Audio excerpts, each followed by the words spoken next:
আসসালামু আলাইকুম। আজকে আমি তোমাদের দশম শ্রেণীর ভূগোল পড়াবো। তো দশম শ্রেণীর ভূগোলের দুটি শাখা রয়েছে, একটা হচ্ছে প্রাকৃতিক পরিবেশ, একটা রয়েছে অর্থনৈতিক পরিবেশ। আজকে আমি তোমাদের অর্থনৈতিক পরিবেশ সম্পর্কে বিস্তারিত আলোচনা করব। তো অর্থনৈতিক পরিবেশটা কি এবং এই অর্থনৈতিক পরিবেশ ভারতে কতটা প্রভাব বিস্তার করেছে এবং ভারতের কতটা উন্নতি করেছে, শক্তিশালী করেছে।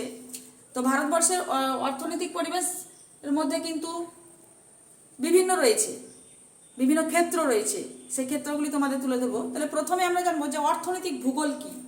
অর্থনৈতিক ভূগোল হলো ভূগোলের যে শাখায় অর্থনৈতিক যে বন্টন রয়েছে, অর্থনৈতিক কার্যাবলীর অবস্থান, বন্টন, বৈশ্বিক অবস্থা সম্পর্কে আলোচনা করা হয়, তাকে বলা হয় অর্থনৈতিক ভূগোল। এই অর্থনৈতিক ভূগোলের মধ্যে আমরা পড়বো আজকে, বা অর্থনৈতিক ভূগোলের বিভিন্ন ক্ষেত্র রয়েছে, সেই ক্ষেত্রগুলিকে চারটি ভাগে ভাগ করা যায়, মানে প্রচুর বিভিন্ন ক্ষেত্র রয়েছে। তার মধ্যে প্রধান চারটি ক্ষেত্র কি? একটা হচ্ছে প্রাথমিক ক্ষেত্র বা প্রাইমারি সেক্টর, প্রাইমারি সেক্টর বা প্রাথমিক ক্ষেত্র। দুই নম্বর হচ্ছে কি সেকেন্ডারি সেক্টর, সেকেন্ডারি সেক্টর বা গৌণ ক্ষেত্র। তিন নম্বর হচ্ছে কি টার্সিয়ারি, টার্সিয়ারি সেক্টর বা প্রগৌণ ক্ষেত্র বা সেবা ক্ষেত্র। চার নম্বর হচ্ছে কি কোয়াট্রিনারি সেক্টর, নারী সেক্টর বা মেধা ও সেবা ক্ষেত্র। আজকে আমি তোমাদের আলোচনা করব প্রাথমিক ক্ষেত্র সম্পর্কে। এই প্রাথমিক ক্ষেত্র এবং এই প্রাথমিক ক্ষেত্রের মধ্যে কি কি রয়েছে সেই বিষয় সম্পর্কে। তাহলে ভারতের অর্থনৈতিক পরিবেশের বা অর্থনৈতিক ভূগোলের প্রাথমিক ক্ষেত্র যে রয়েছে, সেই প্রাথমিক ক্ষেত্রের মধ্যে পড়ছে কি কৃষি। প্রাথমিক ক্ষেত্রের মধ্যে কি পড়ছে কৃষি। এই কৃষি সম্পর্কে আজকে আমি তোমাদের আলোচনা করব। তাহলে প্রথমে আমরা জানবো যে কৃষি কি বা কৃষিকাজ কি। ভারতের অধিকাংশ মানুষ কিন্তু কৃষিকাজের উপর নির্ভরশীল। 75% মানুষ ভারতের অর্থনৈতিক নির্ভর করে বা অর্থনীতি নির্ভর করে কৃষির উপর। তো প্রথমে আমরা জেনে নেব কৃষি কি। কৃষি হলো মানুষের একটি অন্যতম প্রাথমিক অর্থনৈতিক ক্রিয়াকলাপ হলো কি কৃষিকাজ। অধ্যাপক জিমারম্যান বলেছেন, জমিতে স্থায়ীভাবে বসবাস করে উদ্ভিজ্জ এবং প্রাণীজ দ্রব্যকে কাজে লাগিয়ে মানুষ নিজের চাহিদা পূরণ করার জন্য যখন উদ্ভিজ্জ প্রাণীজ দ্রব্য উৎপাদন করে, সেই উৎপাদন প্রক্রিয়াকে বলা হয় কি কৃষিকাজ বা কৃষি। এবার আমরা আসবো কৃষির বৈশিষ্ট্য। কৃষির এক নম্বর বৈশিষ্ট্য হচ্ছে কি কৃষির জীবিকা। ভারতের কৃষি সাধারণত, আমরা কিন্তু ভারত করছি, তো মানে ভারতের কৃষির বৈশিষ্ট্য, ভারতের কৃষির বৈশিষ্ট্য হচ্ছে ভারতের কৃষিকাজ কি জীবিকা সত্তা ভিত্তিক কৃষি, জীবিকা সত্তা ভিত্তিক কৃষি। ভারতের অধিকাংশ মানুষ হচ্ছে জীবিকা সত্তা, মানে ভারতবর্ষের অধিকাংশ মানুষ কৃষির উপর নির্ভরশীল এবং কৃষির উপর নির্ভরশীল করেই বা কৃষির মানে নিজের প্রয়োজন বা চাহিদা মেটানোর জন্য যেহেতু কৃষিকাজ করে, তাই ভারতের কৃষিকাজ হচ্ছে কি জীবিকা সত্তা ভিত্তিক কৃষি। দুই নম্বর বৈশিষ্ট্য হচ্ছে কি জনসংখ্যার চাপ, জনসংখ্যার চাপ। ভারতবর্ষে পৃথিবীতে দ্বিতীয় স্থান অধিকার করেছে জনসংখ্যার দিক থেকে, তাই জনসংখ্যার চাপ ভারতবর্ষে বেশি।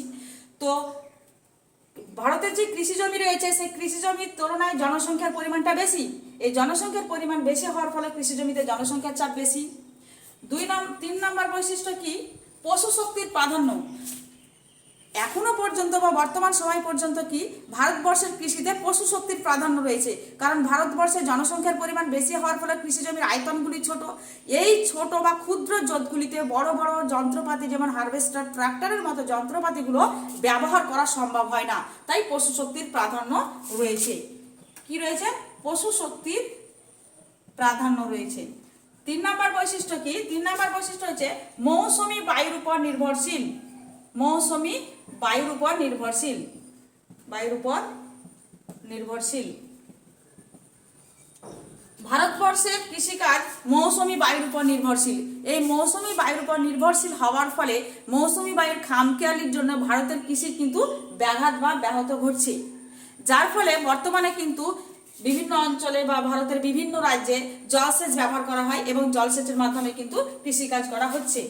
পাঁচ নম্বর বৈশিষ্ট্য কি পশু খাদ্যের অভাব। ভারতের অধিকাংশ জমি 66% জমি যেহেতু কৃষিকাজের জন্য ব্যবহার করা হয়, যার ফলে পশু খাদ্যের জন্য মাত্র 4% জমি ব্যবহার করা হয়, তাই পশু খাদ্যের অভাব রয়েছে,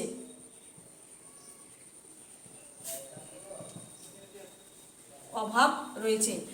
রাসায়নিক এবং কীটনাশক ঔষধের অনিয়ন্ত্রিত ব্যবহার। ভারতের কৃষিতে বা উচ্চ ফলনশীল বীজ, রাসায়নিক এবং কীটনাশকের অনিয়ন্ত্রিত ব্যবহার করা হচ্ছে। এই গেল ভারতের কৃষির বৈশিষ্ট্য। এবার আমরা জানবো কি যে ভারতের কৃষিকে সাধারণত বা কৃষিজ দ্রব্যকে কয়টি ভাগে ভাগ করা যায়। ভারতে যে কৃষিজ দ্রব্য রয়েছে এই কৃষিজ দ্রব্যকে কয়টি ভাগে ভাগ করা যায়। ভারতের কৃষিজ দ্রব্যকে সাধারণত দুটি ভাগে ভাগ করা যায়। এবার আমরা জানবো কি ভারতের কৃষিজাত দ্রব্য, কৃষিজাত দ্রব্য। তো এই কৃষিজাত দ্রব্যকে দুটি ভাগে ভাগ করছে। একটা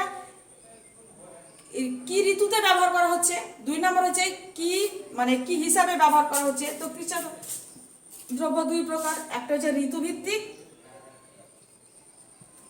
ঋতুভিত্তিক কৃষিজ দ্রব্য, ঋতুভিত্তিক, আর একটা হচ্ছে কি ব্যবহার ভিত্তিক। তো ঋতুভিত্তিক কৃষিজ দ্রব্যকে 3টি ভাগে ভাগ করছে। খারিফ শস্য, তারপরে হচ্ছে কি রবি শস্য, 3 নম্বর হচ্ছে কি জায়িদ শস্য।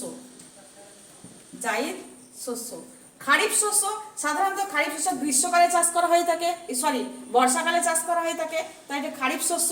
রবি শস্য শীতকালে চাষ করা হয়ে থাকে এবং জায়িদ শস্য গ্রীষ্মকালে চাষ করা হয়ে থাকে। জায়িদ শস্য কখন? গ্রীষ্মকালে। আর খারিফ শস্য কখন? বর্ষাকালে। রবি শস্য শীতকালে। খারিফ শস্যের উদাহরণ কি? ধান, পাট। রবি শস্যের উদাহরণ কি? গম, তৈলবীজ, এগুলো হচ্ছে রবি শস্য। তারপরে জায়িদ শস্য কি? জায়িদ শস্য হচ্ছে সবজি, ফল। তারপরে আবার আউশ, আমন, এই ধানগুলো চাষ করা হয়ে থাকে। ব্যবহার ভিত্তিক কৃষিকে দুটি ভাগে ভাগ করছে। একটা হচ্ছে দানা শস্য হিসাবে ব্যবহার করা হয়, আর একটা বাণিজ্যিক হিসাবে ব্যবহার করা হয়। বাণিজ্যিক হিসাবে বলতে ভারতবর্ষের অধিকাংশ যেমন পাট রয়েছে, তুলা রয়েছে, এই সমস্ত তন্তুজ ফসলগুলিকে সাধারণত কি করা হয়? বাণিজ্যের প্রয়োজনে ব্যবহার করা উৎপাদন করা হয়, যার ফলে বাণিজ্য করে অন্য দেশে রপ্তানি করে, যার ফলে একটা বৈদেশিক মুদ্রার বেশি ব্যাপক পরিমাণে একটা অর্থনৈতিক কিন্তু উপার্জন ঘটে থাকে। দানা শস্য কি? দানা শস্য হিসাবে ব্যবহার করে কি? ডাল শস্য, দানা শস্য না, খাদ্য শস্য। একটা হচ্ছে বাণিজ্যিক, একটা খাদ্য শস্য হিসাবে, খাদ্য ফসল বা খাদ্য ফসল হিসাবে। তো খাদ্য ফসল একটা কি? ডাল শস্য, দানা শস্য, আর একটা হচ্ছে কি ডাল শস্য, দানা শস্য, একটা হচ্ছে তৈলবীজ। আর বাণিজ্যিক হিসাবে বাগিচা আর তন্তুজ ফসল, যেমন বাগিচা ফসল যে চা, কফি, ব্যাপক আয়তন বাগান তৈরি করে যে চাষ করা হয়, আধুনিক উন্নত প্রযুক্তিবিদ্যার মাধ্যমে বাগিচা ফসল চাষ করা হয়ে থাকে। চা, কফি, রবার, এই চা, কফি, রবার কিন্তু বাণিজ্য হিসেবে ব্যবহার করে, অন্য দেশে রপ্তানি করে। এবং তন্তুজ ফসল, পাট, তুলা, এই সমস্ত ফসলকে বাণিজ্যিক কাজে ব্যবহার করে প্রচুর পরিমাণে ভারতবর্ষ কিন্তু একটা অর্থনৈতিক উপার্জন করে বা বৈদেশিক মুদ্রা অর্জন করে। ডাল শস্যের মধ্যে পড়ছে মুগ ডাল, মুসুরির ডাল, ছোলার ডাল। দানা শস্য কি? দানা শস্য হচ্ছে কি দানার ন্যায় আকৃতি বিশিষ্ট যে সমস্ত শস্য উৎপাদন করে মানুষ নিজের চাহিদা পূরণ করে তাকে দানা শস্য বলে। যেমন ধান একটি হচ্ছে কিন্তু দানা শস্য।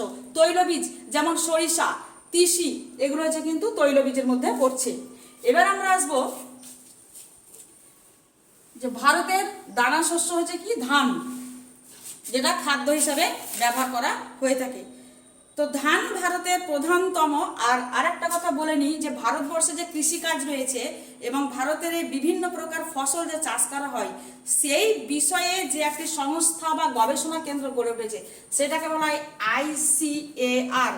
এই গবেষণা কেন্দ্র হচ্ছে Indian council of agricultural research. কি?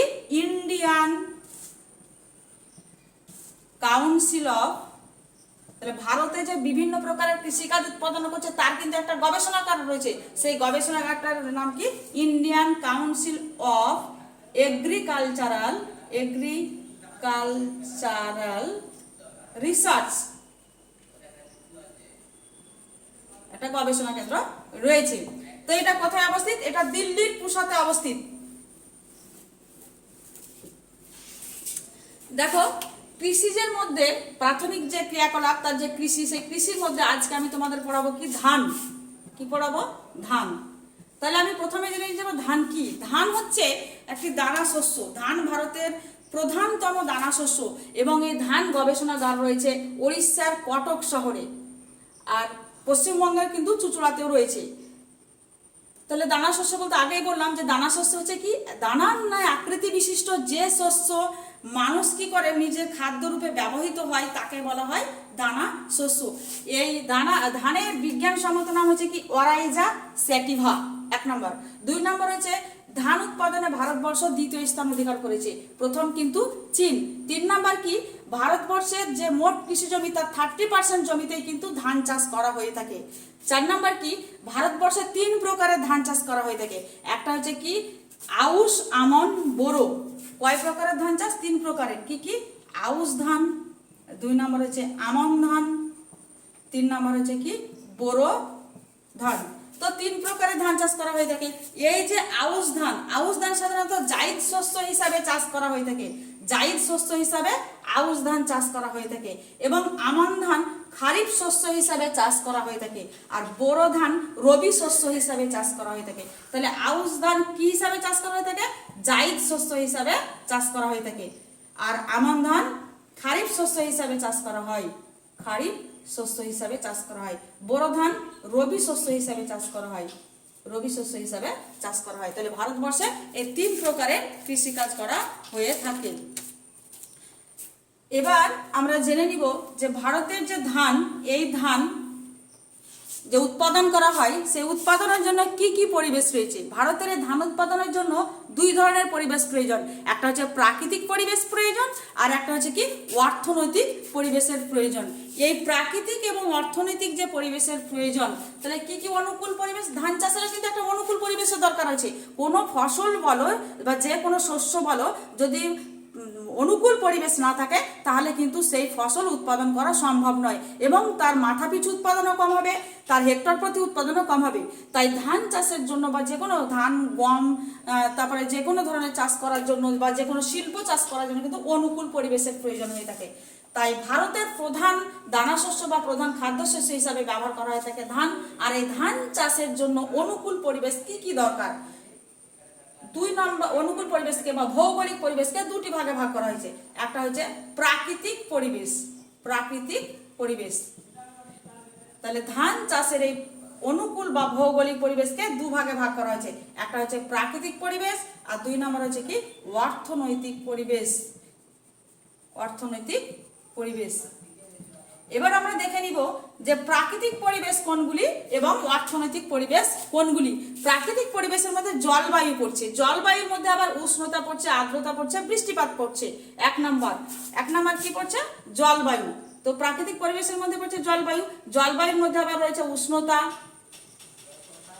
তারপরে বৃষ্টিপাত,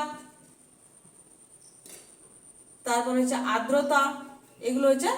এবং শুধু জলবায়ু না, শুধু জলবায়ুই কিন্তু ধান চাষের পক্ষে উপযুক্ত তা নয়, তার জন্য কিন্তু ভূপ্রকৃতির দরকার রয়েছে, ভূপ্রকৃতির দরকার রয়েছে, মৃত্তিকার দরকার রয়েছে। তাহলে 2 নম্বর কিসের দরকার? প্রাকৃতিক পরিবেশ। 2 নম্বর প্রাকৃতিক পরিবেশ হচ্ছে মৃত্তিকা, 3 নম্বর প্রাকৃতিক পরিবেশ হচ্ছে কি ভূপ্রকৃতি। প্রথমে জলবায়ু। জলবায়ুর যে উষ্ণ আর্দ্র জলবায়ু এবং উষ্ণতা, বৃষ্টিপাত, আর্দ্রতা, উষ্ণ আর্দ্র জলবায়ু কিন্তু দরকার।